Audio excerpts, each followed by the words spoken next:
I'm Karen with Matters of the Canine Kind. I am a certified professional dog trainer and also a canine behavior consultant.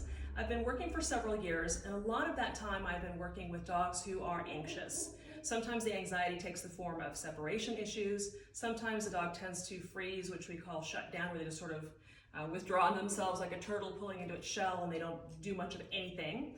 And then the other one is where the dogs are tending to act more aggressively. And by aggressively, I simply mean that they are trying to drive off a perceived threat. So that could look like barking, growling, lunging, snapping, charging, that kind of thing. So in all the time that I've been doing this, I found a few different brands and items of equipment that I really like, and I wanted to share those with you because these are some of my favorite things. So first I want to talk about the type of harness that I use. So for dogs who have a habit of pulling or lunging, especially if they are very powerful, I really like to use the Freedom No Pull harness, which is what you see here on Starla. So this particular harness has an attachment point that is right in the middle of the chest, and then there's one that's on the shoulder here. And for dogs who have a tendency to pull really hard or to lunge, I will typically want to make sure that I've connected the leash to the front connection loop. This particular harness comes with an optional leash that you can order. So this is called a Euro leash. And one of the things I love about the Euro leash is that it can be configured, I think it's 11 different ways. So a lot of utility to this. But what I like to do is to walk a dog on a Freedom harness because that will tend to curb the pulling, particularly if I've attached the leash to the front. And if you want to use their optional double clip lead, you could clip one to the front and one to the back. So if I'm using this way, I will use the front for steering, turning, right, left, for example, and I will use the back one as the brake. So you can do that. You also have the option of simply extending the leash more fully and having it be fully extended. So this would be a length of about 8 feet fully extended. And you might be wondering, well, why would I want to have a leash that's 8 feet long? And the reason for that is that for dogs who have a tendency to pull, they tend to become desensitized to leash pressure. As far as they're concerned, they want to go towards the thing, whether it's odor, another dog, a person, or what have you. And the human is like a ball and chain on the ankle. So they're saying, come on, you're so slow. And so they tend to pull. And because we tend to go with them, pulling works, and they keep doing it.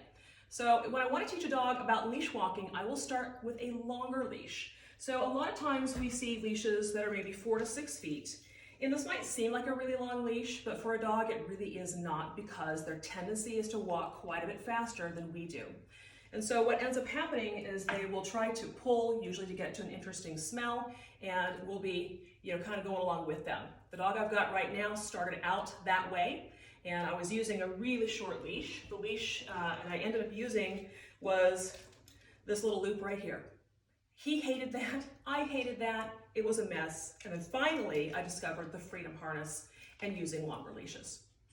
Longer leashes are also helpful because for dogs who may tend to be a little bit nervous about things in the environment, it gives them the feeling of greater freedom, meaning that they then have the ability to choose calm avoidance instead of needing to charge or lunge forward to try to drive away a perceived threat. So in fact, one of the leashes that I really, really like is the Mendota leash. This is a 15-foot leash. It comes in a 3/8 inch type, and it also comes in a 1/2 inch type. And we'll talk about when to use which one in a minute. We'll do a demo of these as well. But before I go on to that, I wanted to also talk a little bit about collars. So I get questions from clients about collars, what type of collar should I be using? And so in general, I tend to use collars for ID. I don't tend to walk dogs on a collar simply because if there is any possibility that there could be pressure on the leash, that's going to be right here centered up on the throat. And because I was walking my dog on a collar with a very short leash and we were playing tug of war the whole time, I ended up destroying his thyroid. So now I have to give him thyroid medication every day. I wish I knew then what I know now. So I want to encourage you to use harnesses for your dogs in general. But if you're using collars, I would certainly recommend using a Martingale or limited slip collar. So the Martingale has this loop here, and as the leash is attached and they start pulling, it will collapse these two sides toward each other and tighten the diameter of that loop. So essentially what's happening is that it is snugging up around the dog's neck without actually choking them. In order to fit this properly, you need to have 3 finger widths between these 2 metal clasps. If it collapses more than that, then you've lost the advantage of the limited slip, and this can choke your dog. So I also recommend that you buy a Martingale collar, if you're going to use one, with a quick release buckle for safety. So the way that Martingales tend to work is that they can be fully sized, large enough to go through your dog's head, but then they're a little bit loose around the neck, and sometimes it can be hard to pull it back off over the dog's head. If you've got the quick release buckle, no problem at all. And if your dog were to get caught, or your dog were to be taken hold of by another dog by the collar, it would not present a strangulation hazard because you can quickly release that. So if you're going to use a standard buckle collar and you have a dog that's sort of rough and tumble, I would recommend using a collar that has a metal buckle. This is much sturdier than plastic. This particular collar is from Bold Lead Designs, which is a great little small business in Colorado. And so it's made of leather, which is super soft, so it's not going to chafe your dog. It's got this nice brass hardware on it, so it's very sturdy. I've had this for years, and it's still in really great shape. The other collar that I was just showing you is from 2 Hounds Design. That's the number 2 Hounds Design.